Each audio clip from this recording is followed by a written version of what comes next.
自從上個月10月11號嘅時候，金價同銀價創咗個高位之後，就跌到一仆一碌啦。當佢啱啱回調嘅時候，大家都認為，呢個係調整啫，佢一下升得太多，跟住就跌極都跌唔停。咁相信大家都歷歷在目。喺11月28號，金價就有個好明顯嘅反彈，跟住銀價就犀利咯，破咗上次嘅高位54蚊之後，仲要係升到去56蚊先至收市。如果有人 put 咗金或者白銀，真係想像唔到佢呢個 weekend 呢，仲食唔食得落飯，仲瞓唔瞓得着。喺咁兇險嘅九運入邊，以前嗰8個運入邊嘅思維模式跌咗總會升返。呢啲思維模式的而且確喺過去嗰8個運入邊都係行得通，但係九運嘅殺傷力並唔係同你講少嘅喎。至於點樣喺呢個貴金屬市場靈活遊走，我諗到最貼切嘅就係《孫子兵法》入邊所講嘅兵形象水，水之行，避高而趨下；兵之形，避實而擊虛。但係咁，be water 嘅唔係我哋喎，而家係講緊大戶。首先，大戶係非常之了解大家嘅實力唔對等。因為散戶投資者通常都係用槓桿，而比起大戶佢哋嘅實力非常之有限。當大戶數到飛，知道幾多人沽咗或者揸咗，係幾多點去做呢啲合約，同埋做咗幾多張，佢哋就計到金價同銀價去到咩價錢，就知道散戶會捱唔住爆倉。最極端嘅情況就係裂口高開或者裂口低開。呢個時候平倉係平得非常之狼狽，係要揸 market 或者沽 market， 我哋就會見到屍橫遍野，血流成河。除咗實力懸殊之外，仲有信息差。記唔記得最近話揾到一個好大嘅金礦，話入邊可以掘到幾多萬噸嘅黃金？聽完係咪個心都凍晒？即刻覺得黃金應該唔得啦。又或者好似有啲國家突然之間宣布要控制黃金、白銀嘅出口或者入口，大家相唔相信大戶係同散戶一樣，要等到睇新聞先至知道有呢啲政策呢？一般人都有一個入晒血嘅觀念，就係供需。當供應增加，價錢就會跌；當需求增加，價錢就會升。其實係咪真係咁簡單？每年有幾多讀經濟嘅大學生畢業？如果佢哋讀嘅呢啲經濟理論真係行得通，點解佢哋都唔係發晒達？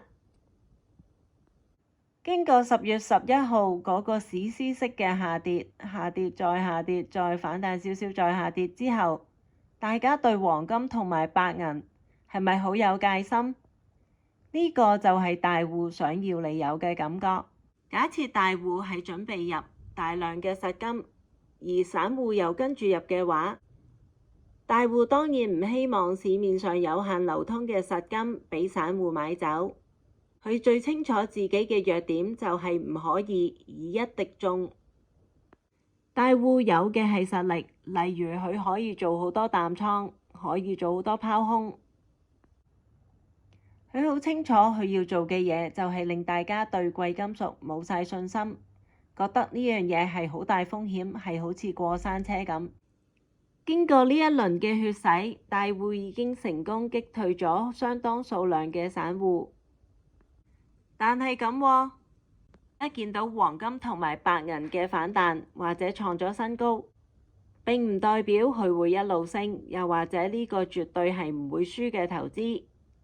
每日有咁多消息、咁多新聞，真係好容易俾人操控咗你嘅情緒，而變得焦慮同埋恐懼。要化解其實都唔係好難，就係要知道虛則實之，實則虛之。當你聽到一個新聞、一個消息或者一個 YouTuber 嘅分析，聽完之後，你首先要去感受下你當時有咩感覺？你嗰個感覺就係人哋報導呢個消息嘅目的。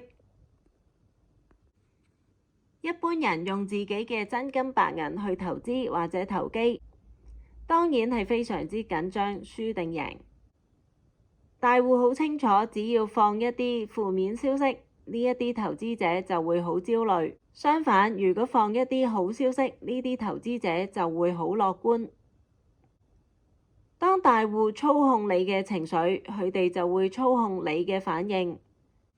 大家可以試下，下次當你聽到一個消息、一個新聞報導，或者係 social media 突然之間出現某一類嘅消息、某一類嘅睇法，特別係當你聽完之後有不安嘅情緒，首先練習要冷靜，然後問下自己有咩感覺，呢啲感覺會令你做咩決定？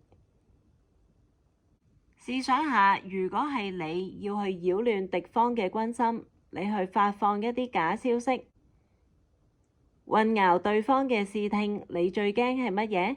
應該最驚係敵方按兵不動，以靜制動。前設係你要冇揀錯投資產品喎。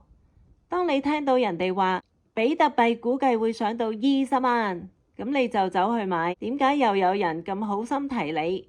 又俾貼士你話俾你聽，好多央行都入咗比特幣做儲備。大家而家都見到比特幣做緊幾多錢，人哋都講到明係虛擬，咁你都要相信。想知道自己有冇押錯注喺錯嘅投資產品上邊，你只需要問下自己，我係咪需要不停咁好緊張咁睇住個報價？我嘅投資產品係咪有咩風吹草動就會大上大落？我夜晚係咪瞓得安樂？